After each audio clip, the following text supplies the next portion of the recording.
Hi, ఇన్స్టాగ్రామ్లో కొత్త video update మొదలైంది. అదేంటో చూడండి. ఒక వీడియో షేర్ చేసిన తర్వాత దానికి కామెంట్ రైట్ మెసేజ్ అని ఉంది కదా, అక్కడ కామెంట్స్ దగ్గర ఇమోజీ యాడ్ చేస్తే మళ్ళీ మనం మెసేజ్లోకి పోయి ఆ లింక్ ఓపెన్ చేయాలి. నేను వీడియోలో చూపిస్తున్నాను చూడండి.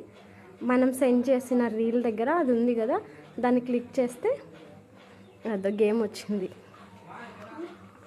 మనకి గేమ్లు ఆడడం ఇంకా సరిపోవట్లేదు. సో ఇన్స్టాగ్రామ్లో కూడా గేమ్స్ వచ్చేసినాయి.